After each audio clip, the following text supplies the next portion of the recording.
hora da verdade. Assim dá para descrever o voto do ministro do Supremo Tribunal Federal, Luiz Fux, no julgamento dos acusados de uma suposta trama de golpe de Estado no país. E a verdade revelada por Fux em um extenso voto de mais de 8 horas e que ainda está acontecendo é de que todo julgamento de Jair Bolsonaro e outros réus é viciado desde a origem e deve ser anulado. Apesar de discordar da legalidade do julgamento, Fux está proferindo seu voto. E ele já adiantou que vai inocentar Jair Bolsonaro do suposto crime de golpe de Estado. Disse que o direito penal brasileiro ainda não prevê o crime de opinião, nem penaliza as críticas ácidas, seja contra a justiça eleitoral, seja contra quem for. Pelo contrário, o direito à crítica deve ser garantido num Estado democrático de direito. O voto de Fux foi tão demolidor quanto surpreendente. Luiz Fux falou em tribunal de exceção, incompetência absoluta do STF para julgar a causa, cerceamento à ampla defesa, julgamento político, inexistência de organização criminosa e impossibilidade de criminalizar críticas, discursos, acampamentos e passeatas, por mais rudes e ácidas que sejam as suas bandeiras. Para debater o voto de Luiz Fux e os efeitos do seu voto demolidor, eu convido você a vir com a gente agora para a última análise da Gazeta do Povo, que tem aqui no estúdio a presença do Francisco Escorcim. Tudo bem, Escorcim? Bem-vindo. Tudo bem, Tosi, tudo bem, Deltan. Boa noite para toda a audiência. E com a gente no telão, o Deltan Dallagnol. Salve, Deltan. Tudo certo? Grande Tosi, grande Escorcim, grande audiência da Gazeta do Povo. É um prazer enorme estar com vocês. A gente segue aqui com um olho no gato, outro no peixe, acompanhando aqui do lado aqui o julgamento que ainda não acabou, mas já tem uma boa resumo, uma boa análise de tudo o que aconteceu. Tem muita coisa para a gente conversar aqui hoje à noite. Daqui a pouquinho a gente deve ter a companhia do Dr. Adriano Soares da Costa, ex-juiz de direito, jurista, que também participa com a gente. Bem, muitos brasileiros estão com a sensação hoje de que, apesar de tudo, ainda há esperança de justiça no país. O voto do ministro Luiz Fux surpreendeu a todos, não porque tenha inovado ou inventado interpretações, mas porque fez uma análise técnica e jurídica profunda, justamente o que se espera de um magistrado. E com coragem de divergir dos colegas, demonstrou um por um os equívocos e erros do tribunal de exceção que se estabeleceu no Supremo para condenar Jair Bolsonaro. Fux entendeu que o delator da suposta trama golpista, Mauro Cid, esse realmente praticou atos executórios de um golpe de Estado, o que teria ficado patente nos autos e na confissão do ex-ajudante de ordens. Mas não encontrou qualquer prova para incriminar Jair Bolsonaro, nem Almir Garnier e, pelo jeito, nem os outros comandantes. Nós vamos agora ver um trecho do voto do Fux mais cedo. Ele ironizou a atribuição de um golpe de Estado a Jair Bolsonaro, enquanto o próprio Bolsonaro era detentor do cargo de presidente da República. O autogolpe, neste caso, segundo Fux, não faria sentido porque ainda havia mandato a cumprir. Posto previamente, condutas praticadas pelo réu durante seu mandato como presidente da República não podem configurar o crime previsto no 359-M do Código Penal, pois este, ao criminalizar a tentativa violenta de depor o governo legitimamente constituído, pressupõe a prática de conduta tendente a remover o mandatário do cargo ocupado, e era ele o mandatário do cargo ocupado?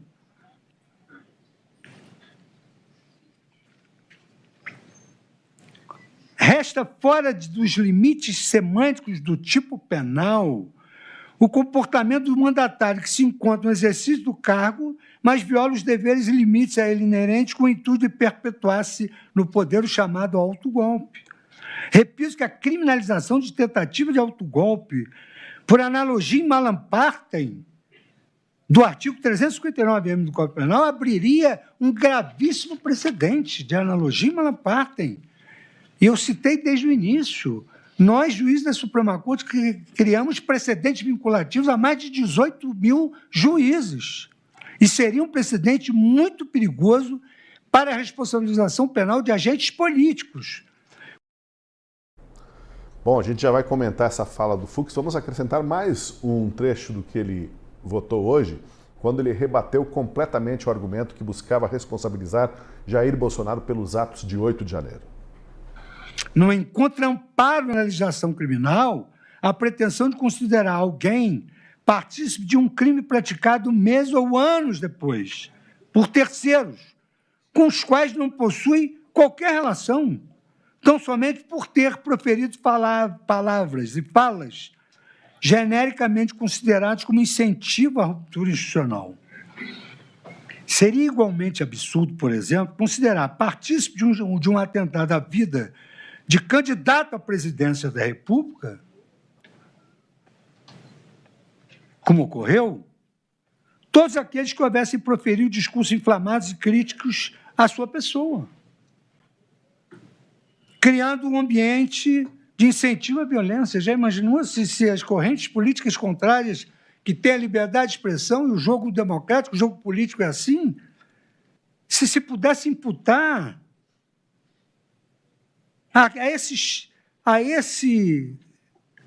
ao candidato opositor uma incitação que levou à violência contra o candidato à presidência da República, é desarrazoado equiparar palavras a atos efetivos de violência. Bom, vamos começar a análise aqui, agora já com a presença do doutor Adriano Soares da Costa. Tudo bem, doutor Adriano? Muito bem-vindo à Última Análise. Tudo certo? Boa noite, prazer estar com vocês. Doutor Adriano, Deltan e Scorsin, a gente tem aí um voto surpreendente do ministro Luiz Fux, não? Eu vou começar aqui pelo Deltan, que estava ligado ali, está com um olho no gato, outro olho na sardinha. Deltan, abre pra gente aí, você que deve estar há 9 horas no ar, que nem o Fux aí, acompanhando tudo, toda a argumentação. Então eu acredito que todos nós aqui acompanhamos boa parte do voto do Fux. Surpreendeu o que ele trouxe à tona e a maneira como ele se posicionou desde a abertura e até agora, enquanto está dando voto, Deltan? Surpreendeu e muito, sim, Tosi. Eu queria começar dando boas-vindas também ao doutor Adriano Soares da Costa. Nos honra muito a sua presença aqui, a sua análise vai enriquecer muito a nossa conversa. Eu vou fazer uma geral aqui para a gente colocar, vamos dizer assim, setting the stage, vamos colocar o palco aqui para em cima a gente falar do que aconteceu. Fux, ele dividiu o voto dele em 2 partes. Primeiro, preliminares. Quando ele abordou preliminares, ele examinou 5 pontos, e em 4 desses 5 pontos ele foi favorável aos réus. Em 3 desses 5 pontos, ele concedeu a total anulação do caso. Para um julgamento ser válido, ele tem um pilar central, que é o pilar da validade.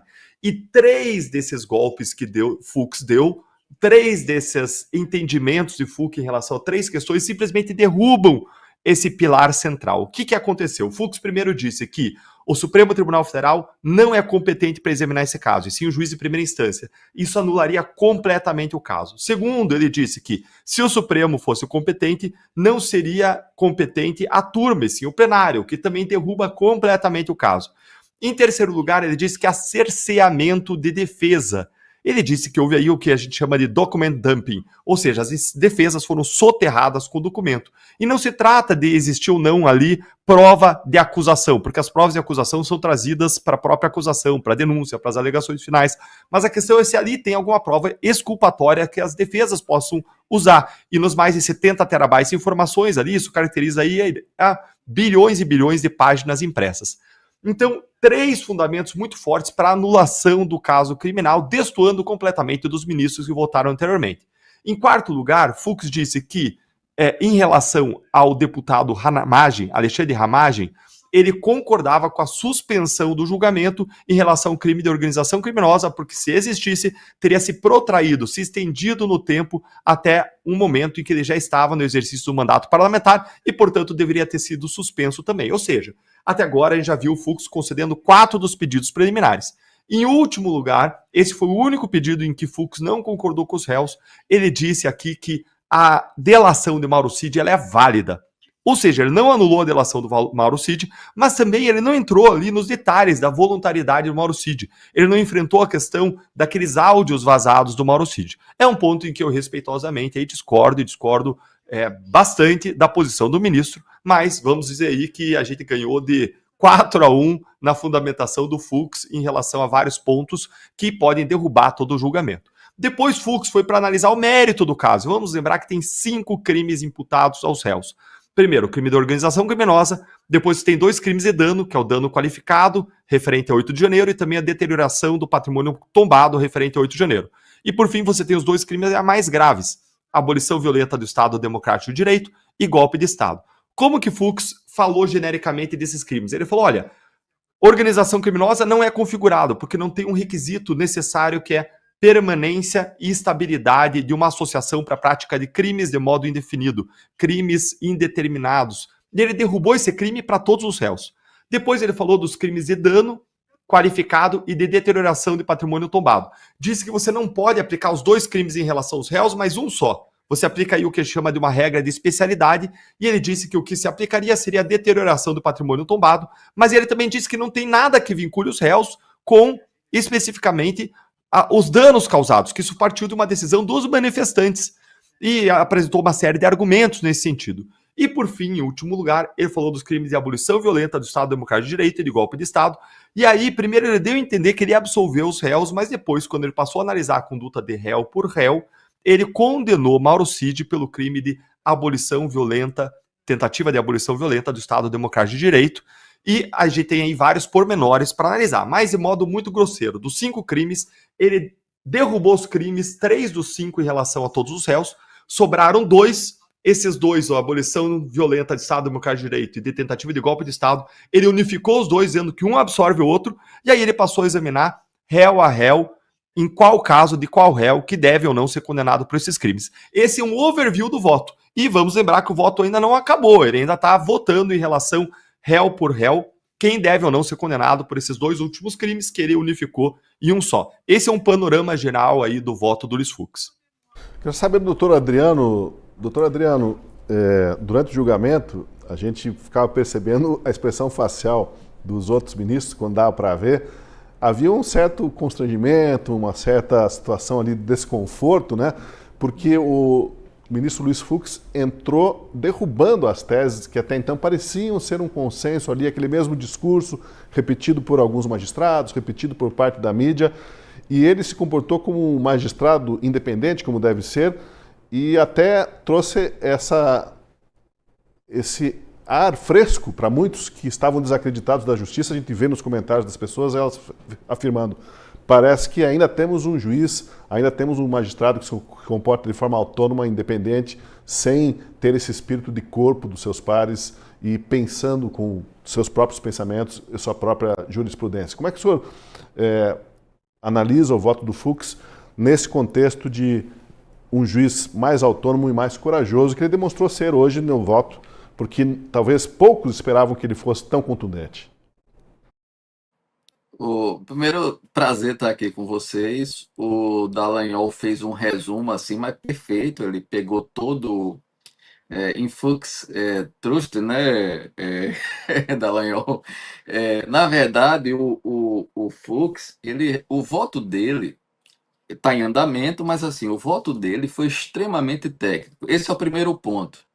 Não é um voto de retórica, é um voto em que ele fundamentou na dogmática jurídica penal, com todo o critério e cuidado que deve ter, invocou as questões básicas da tipicidade objetiva, subjetiva, fez uma análise tipo por tipo. A expressão que ele usou, inclusive, de que a luva tem que caber adequadamente, né, vestir bem a mão, é uma boa imagem ele demonstrar isso. Não adianta você simplesmente com retórica, com discurso, tentar convencer a prática deletiva sem que você faça o casamento daquilo que está sendo apontado na denúncia com as provas, mas fazendo a correlação com a legislação. Aliás, eu acredito, Dallagnol, que o que a gente tem vivenciado muito nesse julgamento é a ausência de referência ao Código Penal e à Constituição. É incrível como, num processo penal desta gravidade, o Código Penal não esteja sendo frequentado, o Código de Processo Penal não seja frequentado. As discussões são absolutamente subjetivas.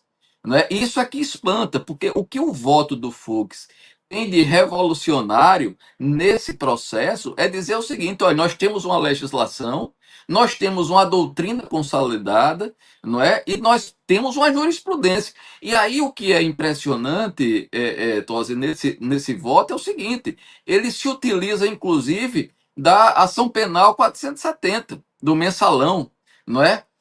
para mostrar que teses que foram rejeitadas lá em relação à organização criminosa, por exemplo, estavam sendo adotadas acriticamente. Então, essa é a grande virtude do voto do Fux, é trazer o racionalismo jurídico, a importância da dogmática jurídica e o respeito ao Código Penal e ao Código de Processo Penal. Ao Código de Processo, por exemplo, em matéria de competência absoluta em relação à primeira instância. Nós não estamos julgando, e é isso que ele lembra, olha, nós não estamos julgando aqui alguém com prerrogativa de foro. Não é? Isso deveria estar lá no primeiro grau. Agora, se está aqui, não era na primeira turma. Porque se a tese é que eu estou julgando um ex-presidente, trago porque o exercício do cargo conservaria a jurisdição do Supremo Tribunal Federal, muito bem. Então, se ele está sendo julgado como ex-presidente, na qualidade de presidente, vai para o pleno. Nunca na primeira turma. Isso é Código de Processo Penal e lógica vulgar, lógica simples. Não precisa de muito esforço lógico chegar a essa conclusão. Então, em resumo, esse overview que o Dallagnol deu do que foi hoje a discussão, basicamente, é que o Fux ele trouxe para este processo racionalidade jurídica, e isso estava faltando. O voto do Dino, inclusive, ontem, foi aquele voto retórico, foi um voto, inclusive, em certos momentos, dada a gravidade deste processo, até da Disney ele falou. Então, era muito lamentável o que nós estávamos vendo. E agora, voltamos a ter, ao menos, uma técnica jurídica séria no processo do Supremo Tribunal Federal. Doutor Adriano falou em técnica jurídica séria, né? Desculpa, Dallagnol, você ia comentar alguma coisa?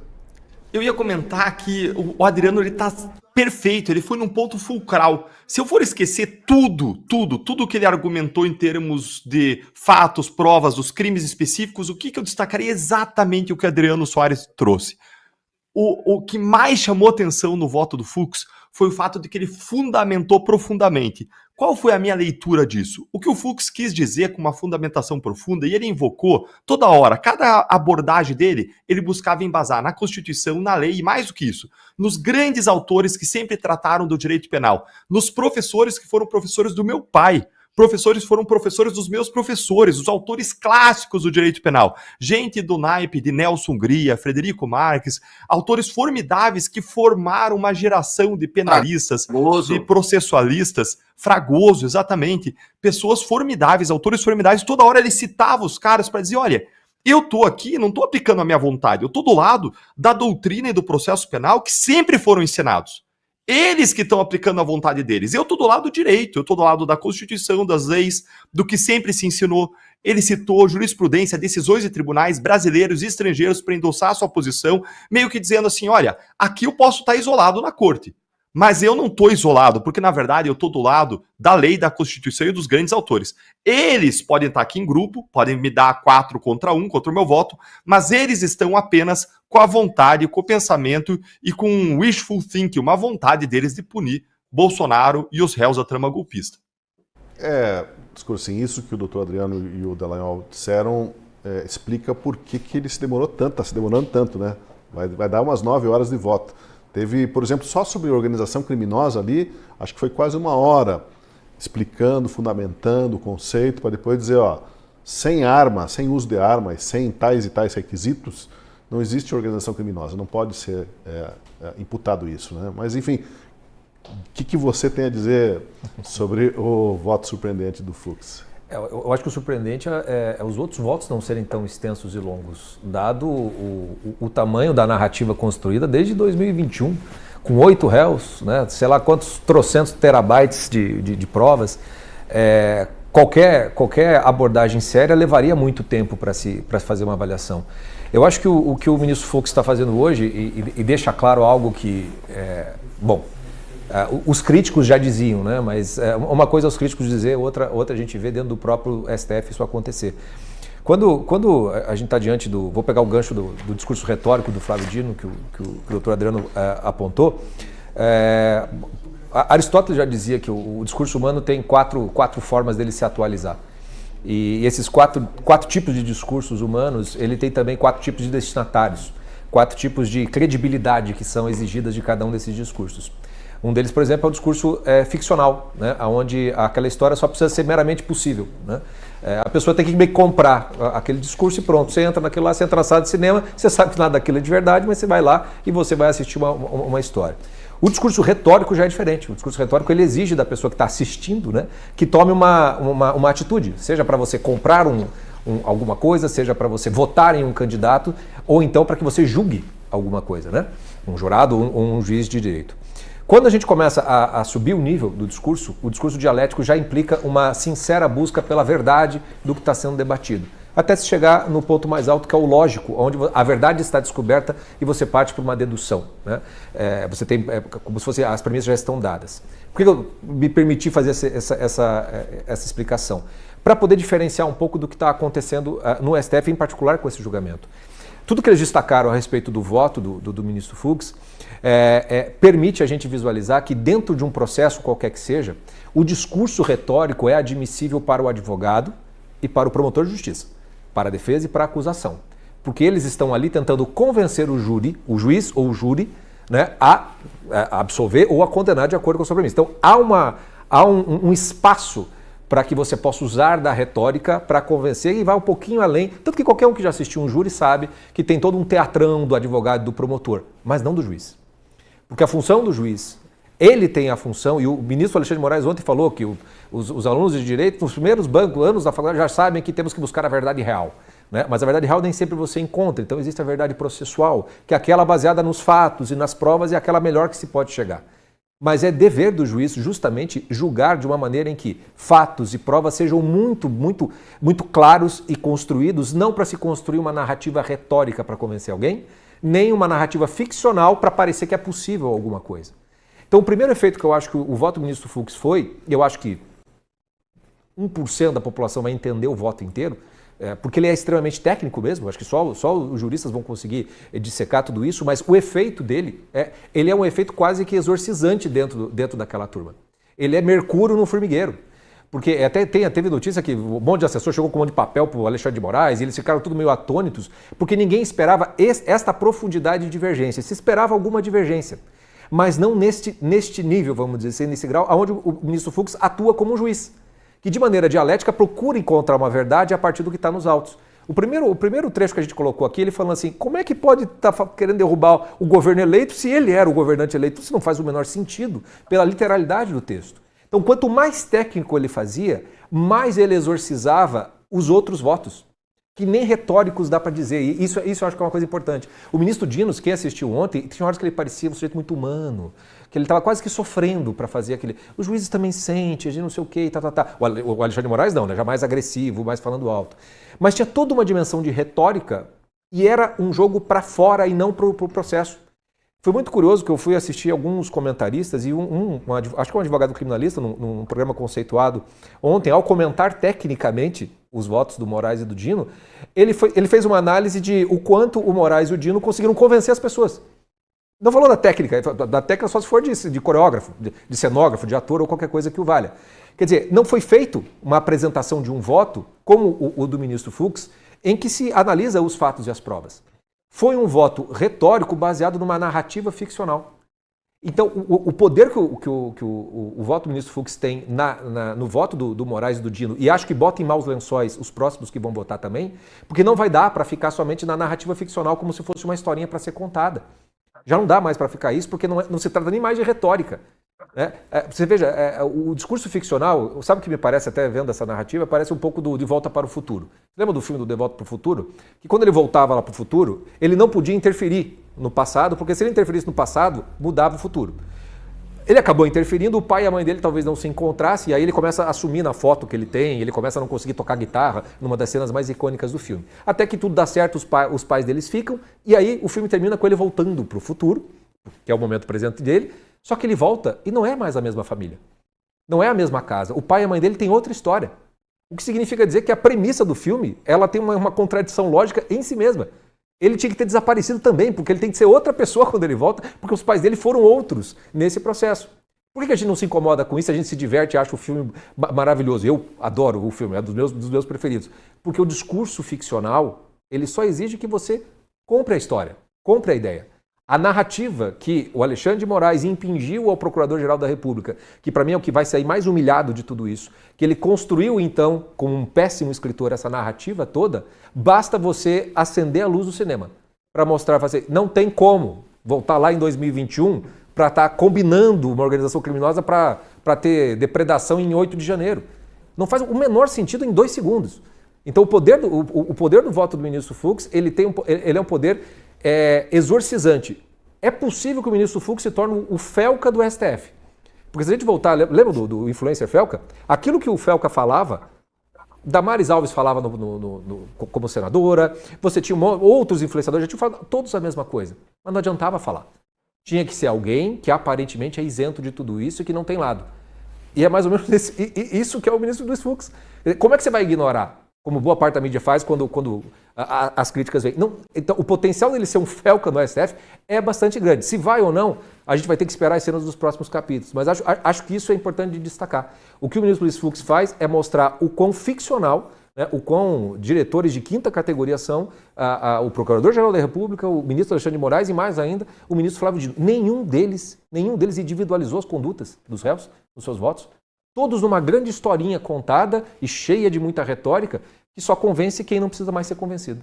Dois aspectos que o Scorsin citou aí, eu queria ouvir o doutor Adriano também, o Deltan Dallagnol, que é o seguinte, o PGR, Paulo Gonet, deve ter ficado muito constrangido, porque é como se ele tivesse feito uma casa, construiu uma casa, e daí o Fux chega lá, é essa casa que você apresentou? Sim, então agora eu vou te mostrar todos os defeitos, todos os problemas construtivos dessa casa, piso torto, parede fora de prumo, telhado errado, tudo errado, um monte de coisa errada, e ele tendo que ouvir aquilo ali sendo desmontado na frente dele. Isso Paulo Gonet. E a saia justa que isso cria, que esse voto contundente, técnico, cria para os que ainda vão votar, porque ou eles se prepararam muito bem, ou só argumentos retóricos, como a gente está dizendo aqui, vai ficar feio para essa turma se eles forem na mesma linha retórica, ignorando os autos, ignorando o exame dos autos, como fez o Fux detidamente hoje, doutor Adriano. Olha, já que o Scorsin falou em cinema, né, como De Volta para o Futuro, deixa eu também ir pelo cinema. Em relação aos votos que vêm, me parece que eles estão um pouco como o Forrest Gump. O Forrest Gump tem uma hora que ele sai correndo do nada pelo mundo aí, sai correndo, e de repente aparecem vários seguidores dele. E lá para as tantas, o Forrest Gump para e diz assim: olha, bom, agora eu vou para casa. E todos que seguiram, se agora, né? Não tem mais muito o que fazer. Seguiram sem uma razão. Me parece que agora está mais ou menos isso. O pessoal seguiu o Forrest Gump, que é o Moraes, e vai ficar muito difícil para Carmen Lúcia e para o Zanin voltarem atrás, porque claramente esse julgamento já tinha um resultado antes dele começar. O que está destoando, digamos assim, do roteiro traçado foi esse voto do Fux hoje, que já se sabia que, de antemão, os demais ministros votariam ou votarão seguindo Moraes. Isso, de certa sorte, de certa forma, todos sabíamos, e só a imprensa é que ficou fazendo como que, de fato, houvesse uma expectativa e que estamos diante de um julgamento, de fato, em que os votos dos ministros vão ser construídos a partir das discussões e dos debates. Eu não creio. Agora, o ministro Fux, ele tem um fato que vai provocar, me parece, a necessidade do Alexandre de Moraes pedir mais um dia só para ele tentar refutar o voto do Fux. Porque foi constrangedor. A questão do Gonet que você colocou, Tosi, tem um detalhe. Na questão da organização criminosa, por exemplo, quando o ministro Fux começa a refutar a denúncia, ele começa a refutar em abstrato. E ele diz isso sem nem olhar para as provas. O desenho que a denúncia faz sobre os fatos, esses fatos não são típicos como estão narrados. Isso sim é que é uma desmoralização. ele sequer necessita ir às provas para verificar que ali não existe a figura delitiva de organização criminosa. É uma organização criminosa que não tem unidade, que não tem estabilidade, que não tem um fato determinado delitivo a ser consumado. Então, bastaria isso, e só isso, para dizer, olha, a denúncia aqui não cabe, e, portanto, absolveu a todos, mas absolveu o quê? Pela atipicidade da conduta descrita na peça acusatória. Então, esse voto do Fux, e mais, há um tempo que ele diz, olha, a organização criminosa que pratica um ato violento, um crime armado, precisa da arma. Onde está a arma? Não se apresentou em nenhum momento a prova de que essas pessoas do núcleo aqui julgado estivessem presentes e estivessem armadas.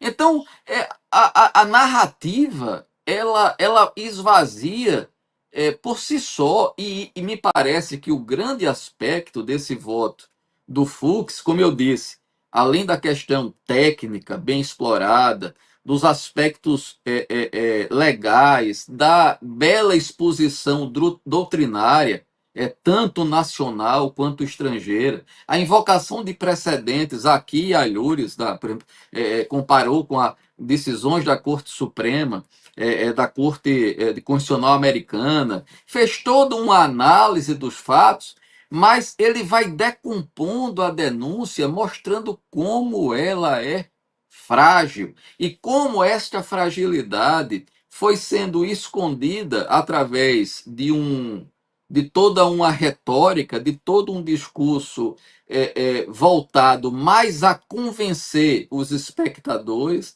mais a convencer a venda de um produto, propriamente se fazer um julgamento com base no ordenamento jurídico, nos fatos apresentados e nas provas produzidas. E quantas provas, Tosi? Aí acusa-se muito, Deltan, a Lava Jato.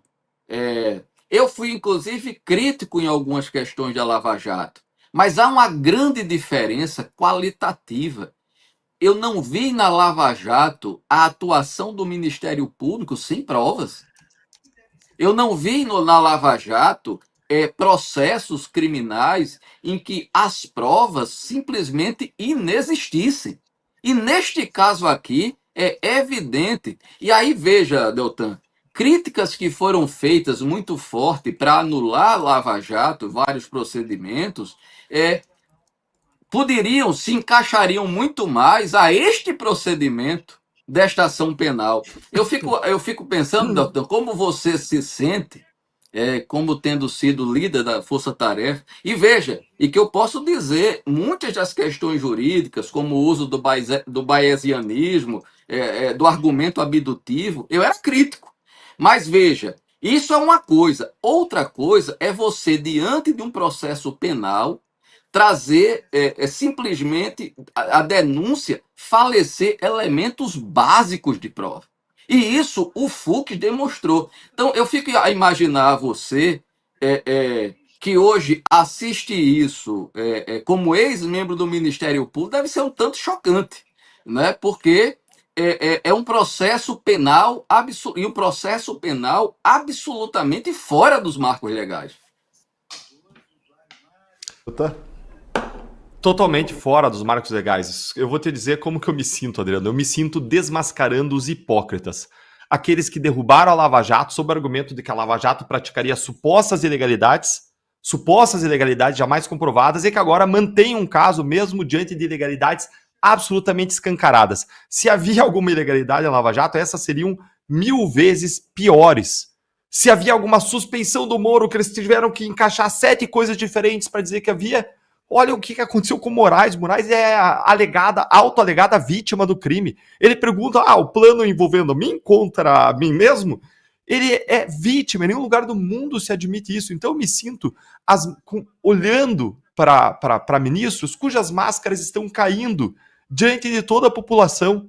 Eu me sinto como a população percebendo que o rei está nu, como aquela criança diante do desfile real que aponta e diz o rei tá nu e todo mundo percebe, opa, não existe aí vestes invisíveis ao redor do rei, o rei tá nu mesmo.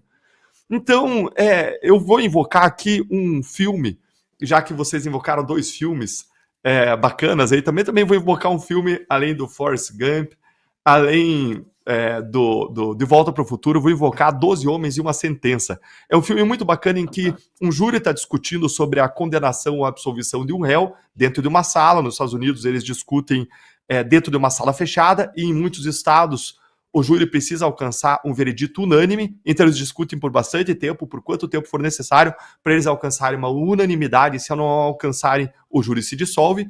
E aí, no começo do júri, todo mundo queria condenar e tinha uma pessoa defendendo a absolvição.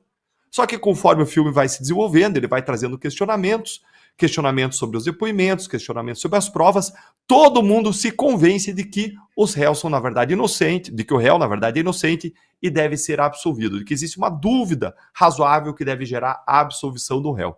Nesse caso, olha, se tinha alguém aí sinceramente convencido de que os réus deviam ser condenados, eu acredito que o Fuchs derrubou esse convencimento e prova que é caso de absolvição. Contudo, eu não vejo lá muitas pessoas sinceramente buscando a verdade.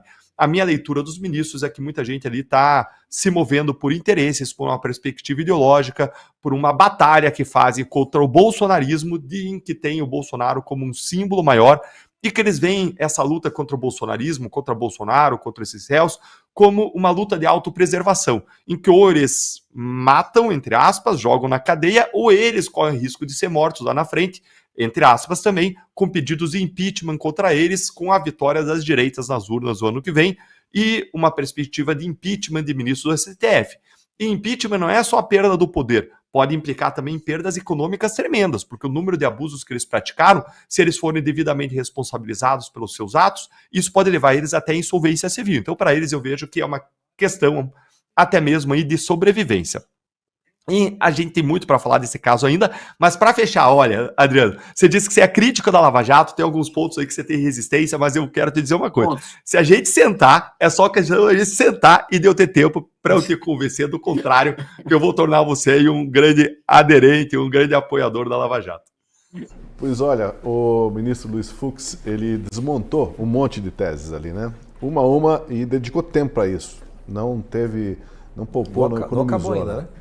Não, ainda não. Não acabou. Eu quero destacar aqui um dos pontos, a gente vai destacar vários deles, quando ele deixou claro um fundamento do direito de que não é possível punir a cogitação ou mesmo o planejamento de um suposto crime. Ter vontade, falar ou escrever sobre violar a lei, ele disse, ainda não é crime. Os pensamentos e desejos criminosos, objeto, embora de apreciação sob critério religioso ou moral, escapam à consideração do direito punitivo. É o que se colhe do velho adágio romano. Cogitationes poenam nemo patitur, ou seja, ninguém pode ser punido pela cogitação. Há ainda outra conduta e outras condutas praticadas na denominada fase externa do intercrimes, que não atraem qualquer resposta penal, salvo quando existente tipo legal específico nesse sentido. São aqueles comportamentos que caracterizam meros atos preparatórios, consistentes na consecução dos meios hábeis a garantir o sucesso da futura empreitada criminosa. Ainda quando a vontade de violar a lei penal se anuncie por palavras ou scripts, não pode haver crime, senão se vai além da expressão inócua de um pensamento. Esse é um ponto nevrálgico, né, de todo esse debate. E até a gente vai depois separar um outro trecho também em que o ministro ele afirma categoricamente que... O trecho aqui, quer ver? O discurso, a crítica ácida, ele diz, a crítica ácida é um direito, é um dever até, né, para o exercício da política, não se pode restringi-la, porque senão não é a política.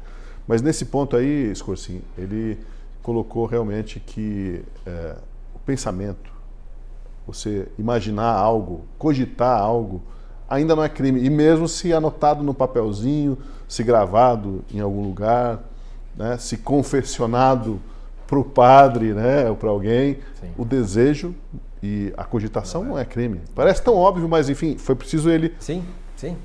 A gente volta, o doutor Alexandre falou sobre o retorno de uma racionalidade jurídica, né? E essa, aliás, acho que talvez a primeira convicção da Gazeta do Povo seja justamente sobre o poder da razão e do diálogo e do quanto o papel da imprensa é fazer as pessoas voltarem à razão, digamos assim, ou analisarem as coisas através de uma racionalidade. E o mundo do direito, a segurança jurídica, o devido processo legal, ele só existe ou só é garantido quando essa racionalidade ela é respeitada. No campo do direito penal, da ciência criminal, se chegou a um requinte de digamos, quase que uma fenomenologia do ato psíquico do criminoso e da atitude do criminoso no cometimento do crime. Então tem essas separações, então tem esses termos todos latins que às vezes é difícil para as pessoas entenderem, tal do iter criminis, né? O caminho do crime, que vem desde o que você está aí, né? Você pensa aí, desejo, vontade de matar o fulano, não sei o que e tal, o pensamento. Todas essas coisas não são puníveis, né? Mas a lei, a ciência, ela foi observando a realidade, aprimorando a legislação, foi demarcando as etapas que uma pessoa passa para sair de dentro de si, para começar a agir em função de um crime. E aí você tem todas as distinções entre a cogitação, entre o que é tentativa, e aí sim pode ser punível, até se chegar na execução, na consumação. Todas as etapas elas são muito, muito mapeadas pela ciência penal e criminal. E isso é algo que a racionalidade de um julgamento e da análise de um juízo e de um voto tem de enfrentar e passar por todos esses intercrimes. Tem que provar que aconteceu esse processo ali. E é justamente essa prova que não foi feita, né, no voto o voto do Alexandre Ministro de Moraes, ele não passa pela análise do cometimento do crime. Ele passa por uma construção de capítulos de uma historinha. Ele quer dizer que lá, a reunião de lá, já estava pensando no 8 de janeiro aqui, e não sei o que. Não faz o menor sentido. Ok, beleza. Essa é a acusação. Agora prove cada um desses pontos. Então esse processo de analisar o intercrimes, de ver a cogitação, de ver onde que está a individualização da conduta de cada um, isso é o direito.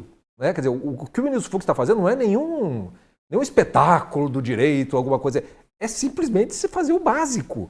O básico num processo como esse, que por mais complexo que seja, por mais cheio de réus e cheio de fatos, tem o iter do direito, digamos assim, o caminho do direito para se chegar em algo que dê um mínimo de segurança jurídica, porque a gente pode discordar dos julgamentos, mas quando você respeita isso, você dá uma segurança jurídica para a sociedade que qualquer pessoa acusada passará por um julgamento que é justo justamente porque respeita essas regras.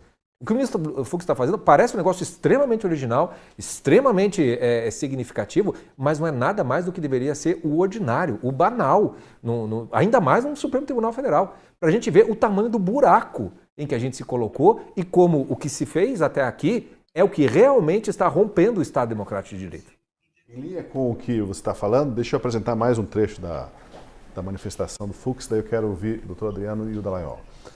O ministro lembrou o veto de Jair Bolsonaro a um trecho do artigo 359 que seria inserido no Código Penal para criminalizar o discurso político, por mais ácida que seja a crítica.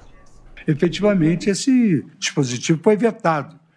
E as razões do veto elucidam não ser possível, por meio de crimes contra o Estado Democrático de Direito, punir o discurso político, mesmo que ácido, repugnante ou falso. Afinal, anotou-se que a alteração legislativa proposta seria contrária ao interesse público, por não deixar claro se haveria um tribunal da verdade para definir o que viria a ser entendido por inverídico a ponto de constituir um crime punível, o que acaba por provocar enorme insegurança e atentado à democracia. Dessa maneira, não se pode admitir que possam configurar tentativa de abolição do Estado Democrático de Direito, discursos ou entrevistas, ainda que contenham rudes acusações aos membros de outros poderes. O ministro também enfatizou que não há nenhum dispositivo legal que criminalize petições ao judiciário, questionando o sistema eleitoral. Muito menos acampamentos, faixas, aglomerações, não há nada de ilegal nisso. Muito menos podem ser criminalizados por aplicação dos artigos 359L e 359M do Código Penal petições ao judiciário, contendo questionamento ao sistema eleitoral, sob pena de burla ao veto presidencial por via transversa. Petição judiciária é direito de acesso de todos. A excludente da ilicitude esculpida no aludido artigo 359-T abrange ainda a reivindicação de direitos e garantias constitucionais por meio de passeatas.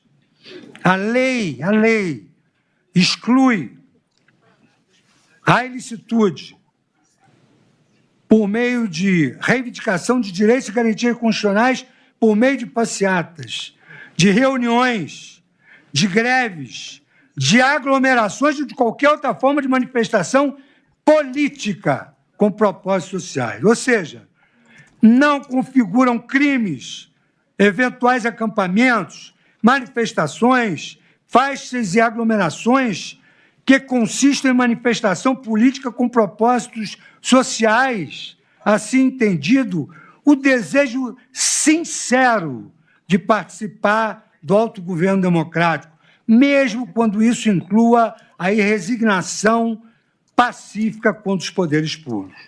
É relevante mencionar que tanto o artigo 359-L quanto o artigo 359-M do Código Penal prevêem como elementos essenciais do tipo o emprego de violência ou grave ameaça. Voltamos novamente àquela hipótese que a mão não cabe na luva. Tem de haver tipicidade, o nexo exato entre o fato e o tipo previsto. Pois é, dentre as muitas acusações que são lançadas contra o ex-presidente Jair Bolsonaro está a de ataque à justiça eleitoral, né? Que ele até citou ali. É legítimo fazer crítica, inclusive atacar de forma ácida, de forma aguerrida, de forma, né, assintosa até, porque faz parte do jogo político. No entanto, se discute no país e há uma condenação, inclusive, pelo Jair Bolsonaro, pelo fato de ter se reunido lá com embaixadores e ter criticado o sistema eleitoral. Por causa daquilo, ele está, inclusive, inelegível. O que dizer sobre esse apanhado aí que a gente mostrou agora da fala do Fux, doutor Adriano? Eu vou dividir rapidamente. Nessa questão do Jair Bolsonaro eleitoral, é absurdo, porque, inclusive, o fato ocorrido da reunião com os embaixadores foi inclusive, anterior ao processo eleitoral. Foi uma discussão sobre o sistema eleitoral, a crítica, que o ministro Fachin, então presidente do TSE, fez antes essa mesma reunião, sem ter representação diplomática. A representação diplomática do país é reservada ao Itamaraty e ao presidente da República.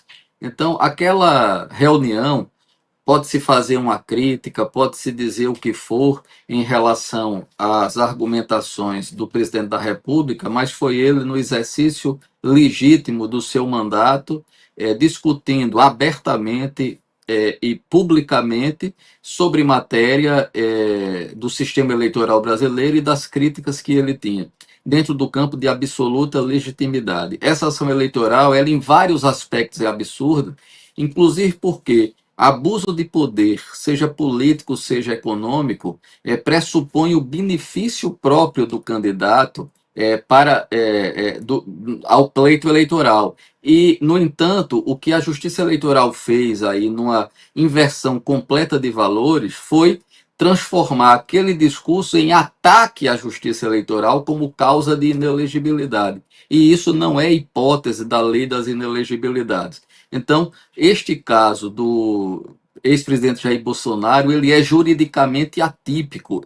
Agora, a luva não entra na mão da legislação eleitoral. Então, é absurda aquela inelegibilidade e aquele julgamento, do mesmo modo que é absurda a inelegibilidade, não, a cassação do mandato do Dallagnol. Também não havia previsão legal. Então, nós estamos normalizando absurdidades jurídicas e o Tribunal Superior Eleitoral precisa voltar ao veio que sempre teve de preservação e administração do processo democrático. E quando vem decisões dessa natureza, termina sendo uma espécie de, digamos, Perdemos o contato ali com o doutor Adriano, mas vamos lá. Enquanto isso, vamos tocando aqui. E Deltan Dallagnol, você foi até citado pelo doutor Adriano ali, novamente. O áudio Se áudio conecta. Só... Ok. Opa, Não estava chegando teu áudio, ok? Agora sim. Joia. Olha só, todos esses vídeos que você passou, Tosi, eles se conectam. Você começou com um vídeo do Fux que falava ali de cogitação, de lacuna. O que isso quer dizer?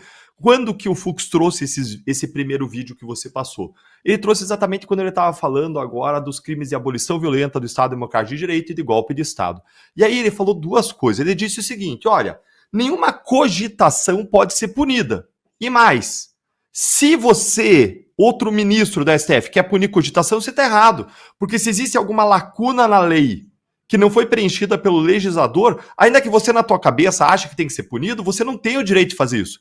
Porque o direito penal segue o princípio da legalidade estrita. Você só pode punir o que está expressamente previsto pelo legislador como crime. Daí que vem essa vala do Fux, que ele repetiu várias vezes, de que a mão não encaixa na luva. O que ele quer dizer com isso? Ele quer dizer que para você punir um determinado comportamento, esse comportamento, como ele acontece na realidade, esse comportamento do réu, tem que encaixar como uma luva encaixa na mão, na descrição desse comportamento pela lei penal. O Código Penal, as leis penais têm que descrever esse comportamento de uma forma que se encaixe perfeitamente na realidade, da mesma forma que uma mão entra numa luva.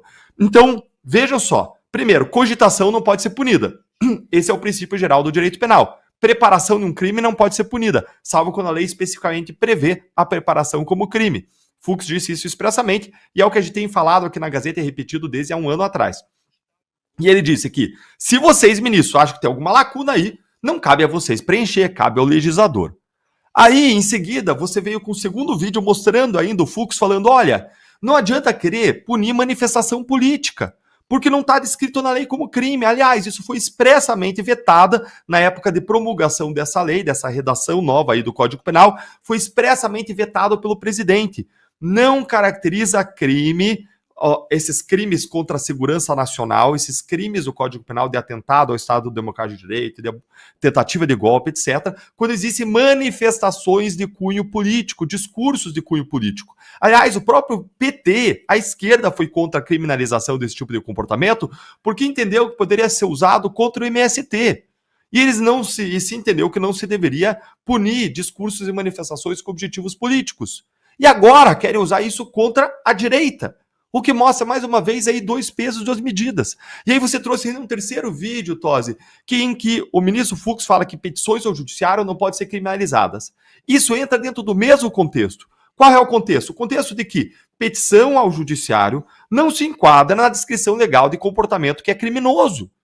Pelo contrário, petição ao judiciário é simplesmente exercício regular de um direito de petição previsto na Constituição e cabe ao judiciário dar ou não dar. Se é um pedido ilegal, o judiciário jamais vai dar. Então não tem o mínimo potencial de se perfectibilizar aquilo como um crime praticado. Ou seja, entra dentro de uma daquelas lacunas que o legislador entendeu corretamente que não pode criminalizar, justamente por ser um exercício regular de direito. A lei exclui a criminalização da manifestação política, a lei exclui a criminalização de acampamentos, de faixas, de aglomerações, mesmo quando isso inclui, como diz o Fux, a irresignação pacífica contra os poderes, críticas contra os poderes, manifestações, reuniões, atos pacíficos, acampamentos na frente dos quartéis. Precisa ter, o Fux disse expressamente, por exigência legal. Não é ele, não sou eu, é a lei que exige. Violência ou grave ameaça. E aí o Fux concluiu dizendo, olha, sem isso você não tem a mão não cabe na luva. Não tem como você querer criminalizar aquilo que o legislador não quis criminalizar, a não ser que a tua fonte da legislação e da Constituição seja vozes na sua cabeça. E o pior é que lá no Supremo tem gente que acredita que é. O ministro Fux deu uma boa imagem, né, para as manifestações que devem vir em seguida aí, que é a mão, né, e uma luva, uma mão grande e a luva pequenininha que não entra, não tem jeito, não é verdade?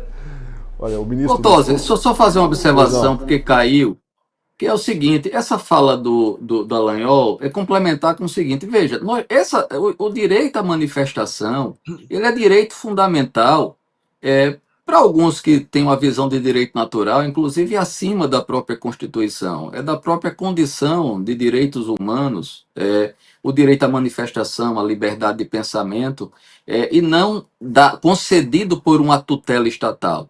Mas vamos lá, a própria Constituição brasileira coloca isso como cláusula pétrea. O que o ministro Fux, até nos vídeos que você falou, não sei se você percebeu a ênfase que ele coloca, na lei, na lei. É como a dizer, olha, nós estamos discutindo aqui a margem da lei. Nós estamos discutindo aqui, criminalizando condutas simplesmente que não têm previsão legal. E eu diria mais, ao contrário de previsão legal, que estão protegidas pela Constituição Federal. É mais até do que não ser tipificado criminalmente. É exercício de direito fundamental próprio, inclusive que está à base do conceito de soberania popular. Não existe Estado democrático de direito sem que haja liberdade de manifestação, de crítica, crítica ácida. Isso é próprio da vida política nacional. Então, esse é um ponto. O segundo, nesse storytelling, só para terminar, o raciocínio que eu estava dizendo antes de cair, é o seguinte, é que a tal minuta de golpe, o próprio ministro Fux termina atacando aí, como quando ele coloca, no plano da cogitação ou do mero início lá, que não é nem por escrito, algo, uma concepção inicial, já destrói isso. E veja que nesse storytelling do ministro Moraes, você não consegue, sem um salto duplo, triplo carpado, chegar a todos os acontecimentos de 2022 a janeiro de 2023. Não existe como conciliar isso. O presidente da República, o ex-presidente acusado, em dezembro, ele passou o comando das Forças Armadas para os indicados do presidente entrante. Veja, antes mesmo de terminar o mandato, ele deu os poderes das Forças Armadas. Qual a lógica de um golpe em que o presidente que quer praticar o golpe, entrega as Forças Armadas ao sucessor? Isso é um ponto que quebra a lógica para janeiro, absolutamente. E não tem como se fazer essa conversa do golpe sem você jogar janeiro nesse meio. Aí faz aquela história que começa numa live, depois em discurso de reunião ministerial, e como isso fosse um golpista, uma trama golpista que não tem a mínima concatenação lógica. Então, me parece que o voto do ministro Fux hoje destrói os frágeis elos de ligação confrontados com algo que é objetivo. Não há provas e, mais, da própria narrativa, não há tipicidade em muitos dos tipos invocados pela PGR. Tosi, deixa eu complementar aqui. Acabou de o Fux usar um argumento aí matador aqui no julgamento, dizendo o seguinte, dizendo aquilo que a gente diz faz tempo, olha, que se Bolsonaro quisesse dar um golpe, ele não precisava dos comandantes das Forças Armadas, bastava ele destituir e colocar outros comandantes no seu lugar. Se ele não fez isso, isso mostra que ele não quis avançar, ele poderia ter avançado se ele quisesse, ou seja, a oposição dos comandantes militares não era uma oposição que impedia ele de avançar no seu propósito, caso fosse efetivamente dar um golpe militar. Olha, o ministro Luiz Fux fez um exercício de relembrar fatos da história recente do Brasil para apontar que não se pode banalizar essa tipificação do crime violento de abolição do Estado Democrático de Direito. Porque isso significaria, segundo ele, por essa interpretação, que o Brasil viveu nos últimos anos uma situação de golpes sucessivos, golpes em série, um atrás do outro, caso fosse aplicada essa leitura. Dessa forma, com a devida vênia, não satisfazem o núcleo do tipo penal comportamentos de turbas desordenadas ou iniciativas esparsas, despidas de organização e articulação mínimas para afetar o funcionamento dos poderes constituídos. Entendimento contrário poderia conduzir à caracterização desse crime com enorme frequência. A história brasileira recente é permeada por diversas manifestações coletivas de cunho político, com episódios lamentáveis de violência generalizada e depredação do patrimônio público e privado e que não foram encartadas nessas condutas. Nas chamadas jornadas de junho de 2013, o país assistiu estarrecido a cenas de violência em diversos atos em São Paulo, no Rio de Janeiro, em Brasília, envolvendo confrontos, barricadas e depredação de agências bancárias, lojas, veículos e prédios públicos. No dia 10 de junho de 2013, ocorreu a fatídica Batalha da Consolação em São Paulo, com destruição de ônibus e vitrines, além de hostilidades aos agentes de segurança pública. Em 17 de junho de 2013, manifestantes atacaram a Assembleia Legislativa do Rio de Janeiro, lançando coquetéis de Molotov, quebrando vidraças, incendiando um carro de veículos da imprensa, pichando estruturas e utilizando barricadas. Na mesma data, houve depredação generalizada da esplanada dos ministérios em Brasília.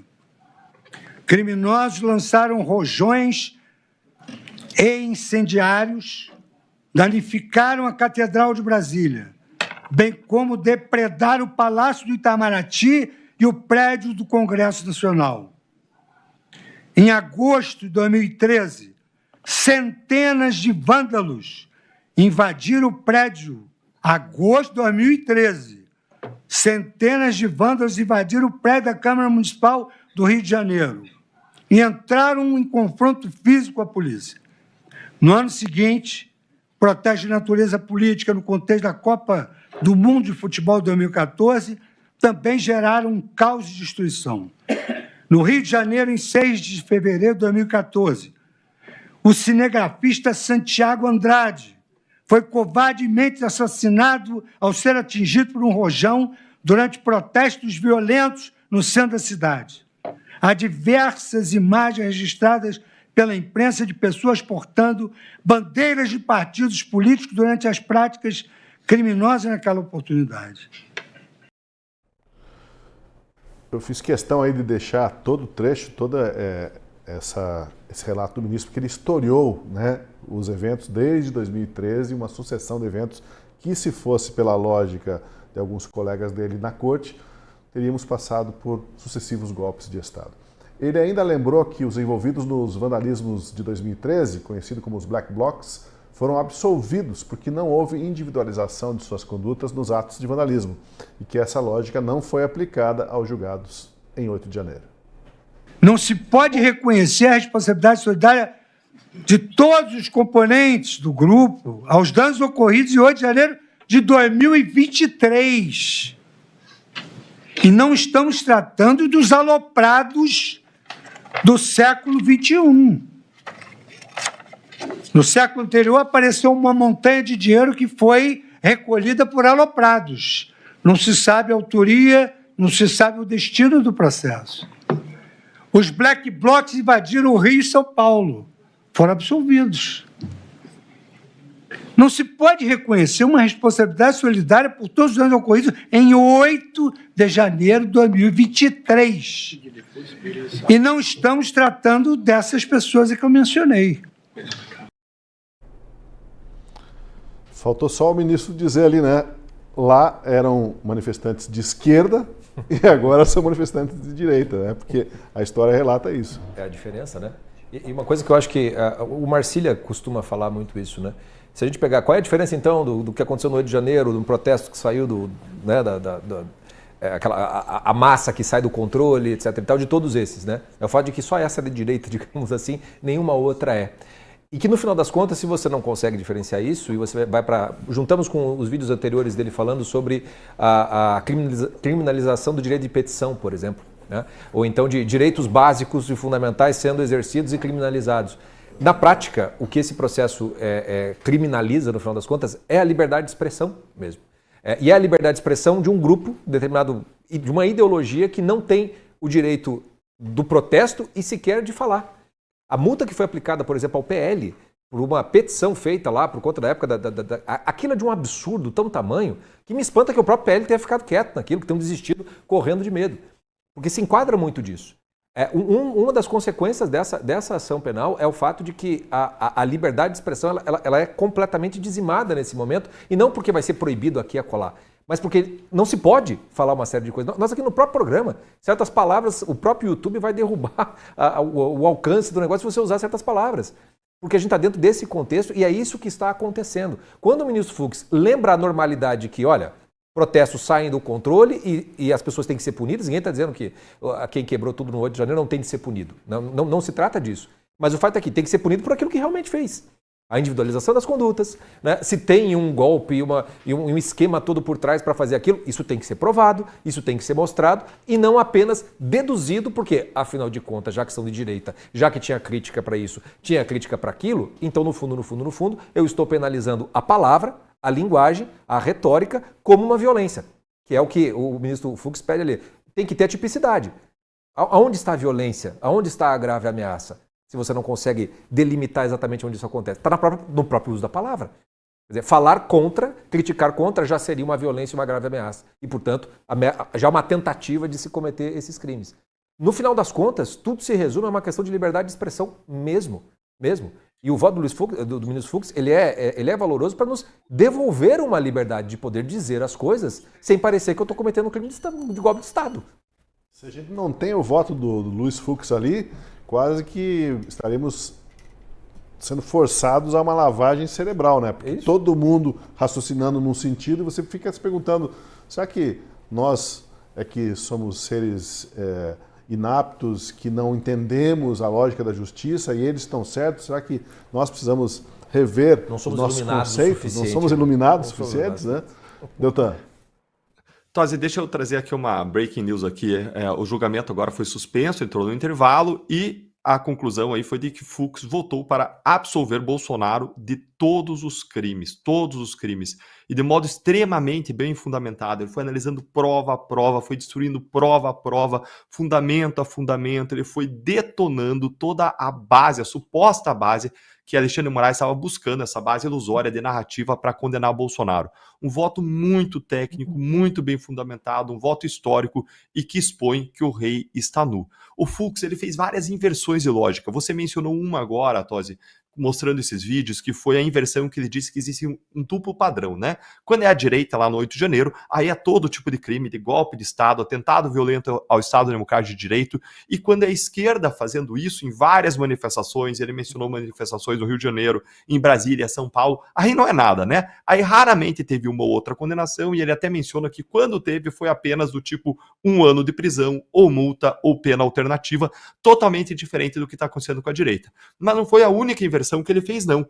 Quando ele estava falando dos crimes de abolição violenta do Estado Democrático de Direito, e ele descreveu o que é o Estado Democrático de Direito, ele disse que para você abolir o Estado Democrático de Direito, você tem que atacar os seus vários pilares. E dentre esses pilares, ele colocou, por exemplo, a liberdade de expressão, ele colocou, por exemplo, a separação de poderes, colocou a democracia, no sentido aí de garantir a lisura dos processos, o combate à corrupção.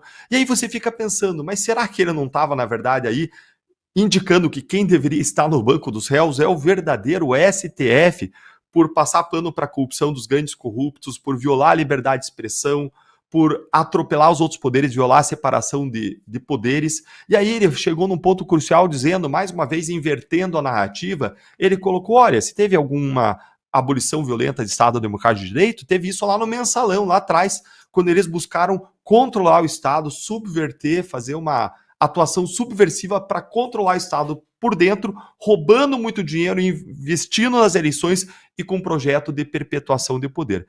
Então, Fux foi brilhante em vários pontos do julgamento, esse que você destacou foi um deles, mas ele inverteu as acusações em vários momentos ao longo do julgamento. O voto dele foi simplesmente brilhante.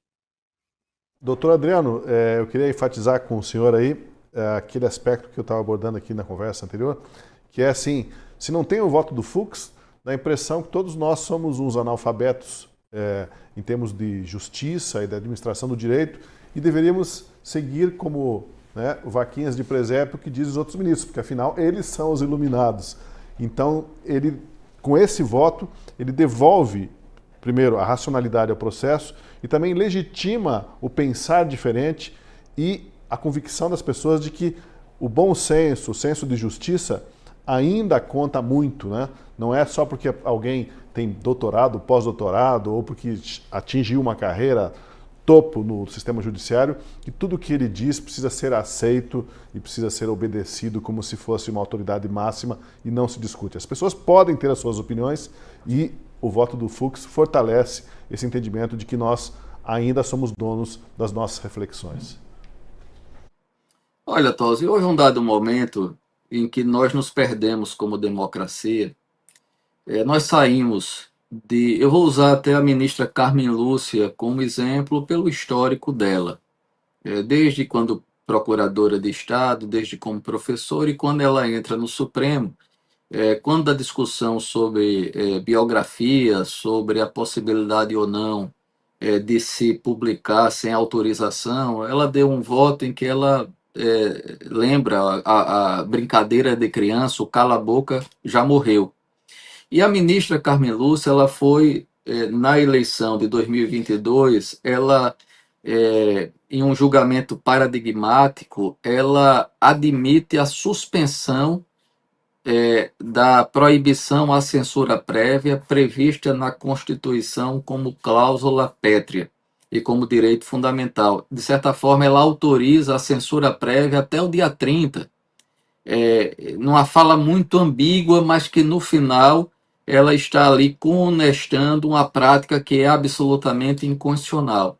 E a ministra do cala-boca já morreu, da suspensão até o dia 30 das garantias e direitos fundamentais, ela vai chegar ao final, ela nos chamando, a nós todos brasileiros, de 210 milhões de pequenos tiranos, né? E que Suprema é a Constituição, e a Constituição, na verdade, não existe mais no Brasil.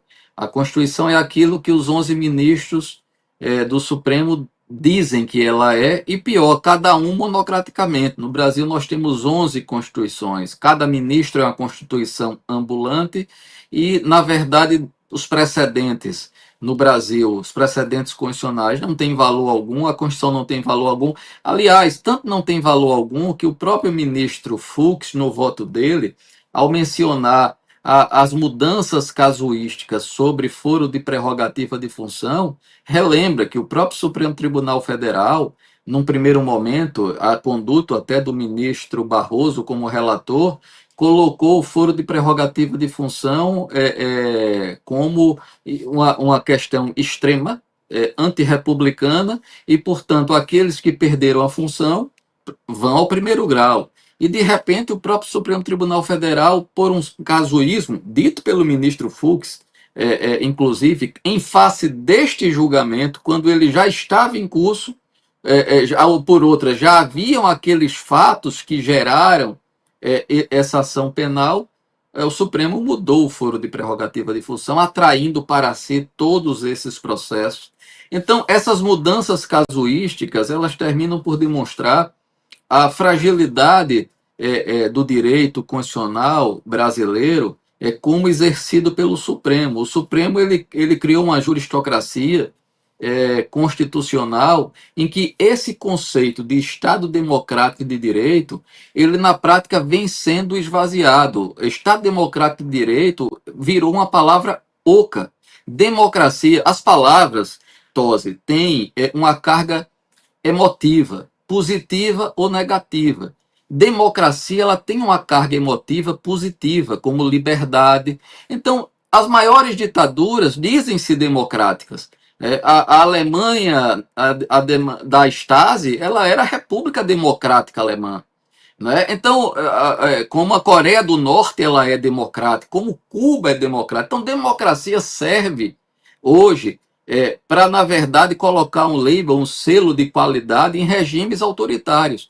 E hoje, essa defesa que se faz no Brasil da democracia, do Estado democrático de direito, essa fala que o Dallagnol aqui mencionou, do voto do ministro Fux, que eu não ouvi, essa questão dele é muito interessante, ela deixa até de ser sutil, quando ele diz, afinal de contas, o que é o Estado democrático de direito? Não é a garantia da liberdade de expressão?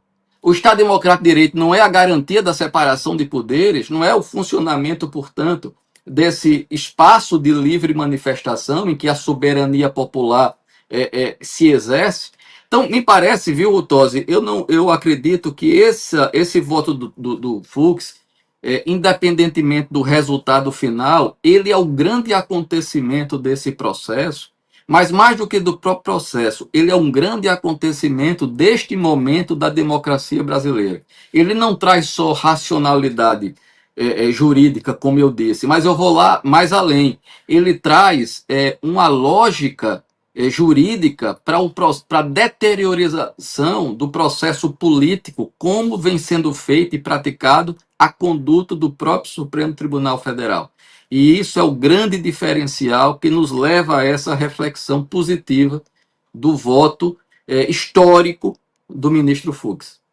Pois então, vamos ver o recorte desse voto que ele acabou de dar, né? A confirmação de absolvição dos crimes que eram imputados ao Jair Bolsonaro.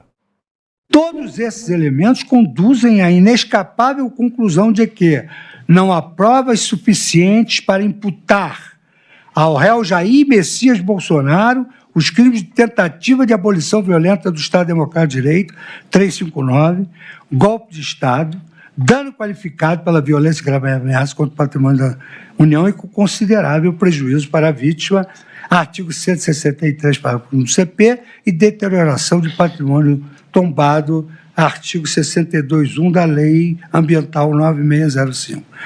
Resta, então, a imputação do delito de organização criminosa, com relação ao qual já esclareci nas premissas teóricas que a existência de um suposto plano criminoso, suposto, não basta para sua caracterização, vale dizer, para a caracterização da organização criminosa. É ônus do Ministério Público demonstrar que os membros da alegada organização estruturada, permanente e estável devem colaborar com unidade de desígnios para a prática de uma série indeterminada de delitos. Nada disso restou demonstrado nos autos, conforme exaustivamente exposto. Por isso que julgo improcedente a pretensão acusatória em relação ao réu Jair Messias Bolsonaro, com base no artigo 386, inciso 7º do Código de Processo Penal. Está aí o voto e sem tergiversar, pelo contrário, né, com muita convicção, Scorsin. Sim. São duas curiosidades, a gente está no final do programa, dá para a gente fazer uma amenizada, né? Eu estou curioso para saber se o advogado do Cid, que disse que o ministro Fux era atraente, né? Ontem, quando ele fez eu fico curioso para saber se ele ainda continua achando tão atraente assim. E uma outra curiosidade é o advogado do general Heleno, né? Aquele que acho que na outra vez ele pediu se podia fazer um intervalo para poder mostrar que ele estava com fome. Ele fez uma postagem agora esperando que o ministro Fux interrompesse para ele poder jantar também, porque ele também estava com fome. Essas coisas se tem uma coisa que o brasileiro sabe fazer, é diminuir um pouco a pressão com alguns memes e essas coisas eu acho. Mas eu realmente estou curioso para saber se o advogado do Cid ainda acha o ministro Fux atraente. Porque o Cid ele condenou, né? O Cid que... até agora é só ele. Que o Moraes insistiu em premiar pela delação, que é válida, que poderia ser mantida. Até tem uma curiosidade, não sei, o Deltan pode saber isso, mas pelo que eu entendi, ele condenou o Cid porque o Cid confessa, não porque tem a prova contra o Cid. Isso. É isso, né? É isso aí. A premissa é essa.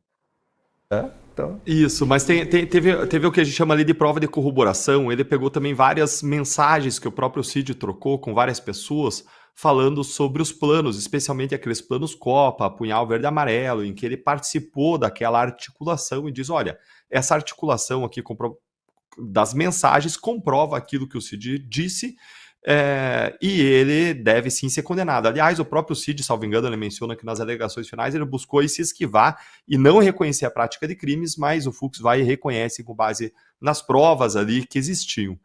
E eu queria também trazer nesse final duas coisas. A primeira coisa é que uma pessoa aí que é um meme ambulante, que foi demitida da Globo News recentemente, que balança e que fala como se fosse a garganta dos ministros do Supremo, agora está em um outro veículo jornalístico, e lá nesse outro veículo jornalístico ela disse aí que o Fux está uma espécie de medusa, afinal de contas ninguém agora está olhando para ele lá no julgamento. Ela disse até que existiria uma ordem para nenhum dos ministros usarem esse combinado de não olhar para o Fux para não dar moral para ele durante o julgamento. Que se existiu isso aí é vergonhoso, eu não consigo imaginar que isso aí tenham feito parte disso aí a maior parte dos ministros. É vergonhoso demais para ser verdade. E, vindo aí da boca dela, a grande porta-voz dos ministros acaba sendo aí soando com uma espécie de meme. Você não quer olhar para quê? Para você não ouvir os argumentos, é isso? Porque você não está disposto a confrontar, a debater, a buscar a verdade pelo confronto entre as ideias? Isso é absolutamente vergonhoso. E dentro daquela ideia também de que a esquerda fica acusando a direita daquilo que, na verdade, a esquerda faz, eu queria trazer um fato muito triste que aconteceu hoje, um fato que eu não poderia deixar de registrar hoje aqui, conjunto com vocês, que foi o homicídio de Charlie Kirk. Charlie Kirk, para mim, é um exemplo, é um grande debatedor dos Estados Unidos, é alguém que viajava nas variadas universidades americanas e estabelecia ali debates ao ar livre, em que ele colocava um microfone, ele ficava do outro lado, ele ficava debatendo com estudantes progressistas de esquerda e confrontando eles com as ideias progressistas de esquerda que os estudantes tinham, e ele é alguém cristão, é alguém que tem um conhecimento profundo, um grande debatedor, buscava demover, mostrar a falha do pensamento, do raciocínio das pessoas da esquerda progressistas, e hoje ele estava num grande evento, com uma grande multidão, e, ao que consta, ele foi alvejado por um projétil, por um tiro no pescoço, e ele veio a óbito. E ele se soma em uma lista de personagens da direita, como Bolsonaro, que tomou uma facada, Donald Trump, que tomou um tiro, uma tentativa de homicídio, que também, por sorte, não se consumou. E eu queria lembrar que ontem, pessoas da direita foram à Universidade Federal do Paraná, universidades, templo de debate, templo de livre circulação de ideias, foram especificamente o Jeffrey Schichini e o Guilherme Kilter, que sempre nos acompanha aqui. Eles foram lá para debater, para falar como professores sobre Estado Democrático de Direito, com 300 estudantes inscritos regularmente com CPF, esperando eles na sala de aula, e eles foram barrados por uma claque de esquerda de modo violento, com violência. Isso tudo está postado nas redes sociais do Gui, nas redes sociais do Jeffrey. Eu fiz posts também mostrando isso, mostrando que a esquerda acusa a direita de fazer algo que, na verdade, como o Fux ali desmontou, como ele desmoronou, algo que não aconteceu, algo que não chegou a vias de ser considerado crime de forma alguma, mas a esquerda pratica atos aí terríveis, essa violência política, esses assassinatos cruéis, esses atentados contra a vida de líderes políticos, isso é terrível. A gente não pode deixar de se solidarizar hoje com a linda família que o Charlie Kirk deixa, alguém que é um símbolo para nós, ele é uma espécie de Ben Shapiro. Acho que depois o Ben Shapiro ele está diretamente ali como um grande pensador, debatedor da direita americana. E a gente não pode deixar de se solidarizar com essas líderes também brasileiros, como o Jeffrey Schichini, o Guilherme Kilter, que foram barrados de debater naquele lugar que deveria ser o lugar mais genuíno em que a pluralidade é respeitada, que é uma Universidade Federal do Paraná, que não é da esquerda, não é de propriedade daquelas pessoas que barraram o debate, mas sim deveria ser um bem público de todos os brasileiros e um lugar por excelência da pluralidade, da liberdade de expressão e do livre debate. Pois então, deixa eu ouvir considerações finais suas também, Scorsin, e do Dr. Adriano, porque o julgamento continua e agora existe uma pressão para que os outros juízes fundamentem melhor os seus votos, porque ficar só na conversa, no blá blá blá, no recurso retórico, vai ficar feio, para não dizer outra coisa, amanhã na sequência dos votos, doutor Adriano. Mas, por outro lado, né, usando o juridiquês, o senhor conhece bem, às vezes a pessoa consegue dar uma enrolada, né? Consegue dar uma enrolada, mas o fato é que o voto do ministro Fux foi muito bem fundamentado, teve momentos de juridiquês ali, mas com certeza as pessoas entenderam e puderam constatar, acompanhar o raciocínio dele com evidências, com racionalidade. Como esperar os votos que vêm aí? O juridiquês, a enrolação, a embromation vão esconder o que ele desnudou? Olha, o voto do ministro Fux, ele é demolidor. Ele demole a narrativa, ele põe o discurso jurídico no centro das discussões, esvaziando, portanto, o discurso político, retórico, emotivo. Aliás, é um discurso, o que reinou no dia de ontem foi um discurso o tempo todo emotivo e em alguns momentos sarcástico, que não é próprio de um julgamento dessa magnitude. Então, eu vejo, por exemplo, na questão do voto do ministro Zanin, como o advogado Zanin e o ministro Zanin vão dialogar depois do voto do ministro Fux. Eu estou muito curioso por isso. Como é que ele, o que defendia tanto prerrogativas, e aliás passou batido, mas acho que era um ponto fundamental, é que esse processo ele teve momentos em que as prerrogativas dos advogados foram aviltadas. Prerrogativas, por exemplo, de filmar, garantido por lei, atos públicos. Preciso lembrar que a cariação ela é também peça de defesa. E a cariação de um delator com um acusado ter tido a filmagem proibida, ela violentou também o direito de defesa, violou, porque era justamente a filmagem que poderia mostrar ao público e a todos a questão da linguagem corporal, da credibilidade, e isso foi negado à defesa. Os advogados também tiveram, em participação de atos processuais, a obrigação de entregar o celular. Isso ante o silêncio, inclusive, ou pelo menos uma manifestação muito tímida da Ordem dos Advogados do Brasil. E como disse o ministro Fux, no início do voto dele, é preciso atentar bem, viu, Tosi? Ele disse algo muito importante. O que nós aqui decidimos se espraia para não sei quantos mil juízes, para a prática jurídica lá. Então, os abusos, o que ele quis dizer basicamente foi: olha, os abusos que nós estamos cometendo em processo penal, em direito penal, isso vai virar lá na primeira instância e nos tribunais uma normalidade. É precedente, isso é muito perigoso. E eu queria terminar a minha fala. Eu fiquei muito emocionado hoje com essa questão do Charlie Kirk, que o Deltan falou. A arma do Charlie Kirk era basicamente o diálogo, o debate. Ele dizia nas faculdades, basicamente é isso: prove que eu estou errado. E com isso ele dialogava com todas as áreas, e com isso ele foi fazendo uma legião de conservadores nas faculdades. Morreu hoje numa faculdade, foi assassinado numa faculdade. E eu fiquei muito triste e sentido, porque eu me identifico muito com o pensamento do Charles. Ali eu me vi, de certa forma, levando um tiro. E acho que qualquer conservador que tem essa percepção, as minhas ideias, que correspondem muito ao que ele defendia, nos coloca na mira de tiro de uma ideologia lunática e nefasta, que não sabe participar do espaço público dialogando, mas que usa da violência para tentar tomar o poder ou para interditar o debate.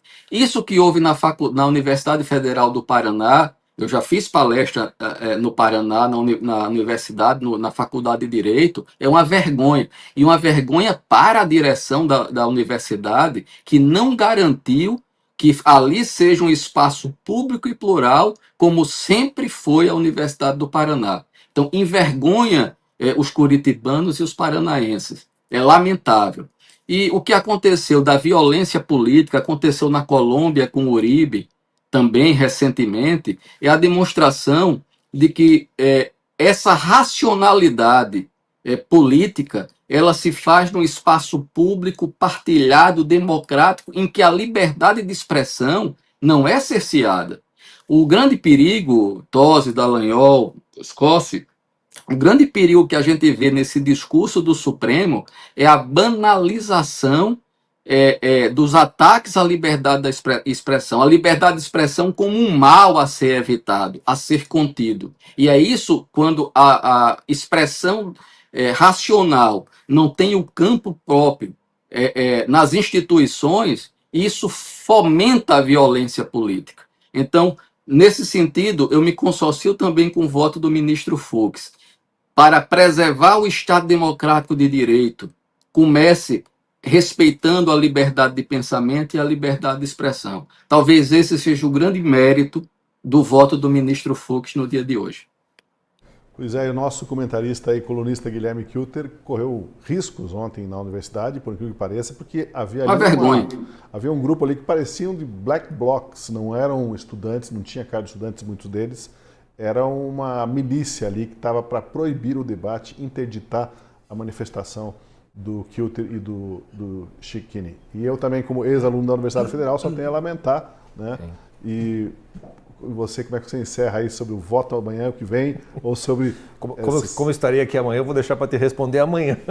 Como é que eles virão para fazer, qual é o enrolation do voto da ministra Carmen Lúcia e do ministro Zanin? Porque eu acho que vem enrolation. Vem enrolation. Quem sabe, falava-se que, assim, alguns estavam dizendo sobre o voto do Fux, o Fux vai divergir em um ponto ou outro para salvar ali a pele dele da Magnitsky, né? Havia muita incredulidade, no entanto, prevaleceu nele a honestidade e a hombridade de um juiz, né? Exato. Que fez Eu acho que o ministro Zanin pode surpreender. A ministra Carmen, até pelas intervenções que ela fazia nos advogados, eu acho que ela vai manter a linha dura, que nem é a dela, mas acho que ela não vai conseguir se desfazer disso. Mas o Zanin, não sei não, pode ser que ele nos surpreenda. Pois é, mas aí tem aquele outro lado na orelha dele que está falando assim, mas você foi colocado aí pelo Lula, você foi colocado aí pelo PT. Mas daí também tem a esposa, eu tenho escritório de advocacia, tem a Magnitsky, tem também as outras vozes no ar. Doutor Adriano, muito obrigado pela participação, foi um prazer tê-lo aqui com a gente. Obrigado, Deltan Dallagnol também, Francisco Scorsin, especialmente a você que esteve com a gente e acompanhe sempre os programas aqui da Gazeta, Última Análise, de segunda a sexta-feira, às 7 da noite, e também a reprise no dia seguinte. E não se esqueça, seja assinante da Gazeta do Povo, porque são os assinantes que possibilitam que a gente mantenha o programa Última Análise no ar e outros programas de nossa grade que são críticos, corajosos e independentes. Praticamos o jornalismo independente. Portanto, para assinar, aproveite a promoção do 7 do 9. Apenas R$ 7 por mês durante 9 meses e você apoia o nosso jornalismo. Muito obrigado, até o nosso próximo encontro.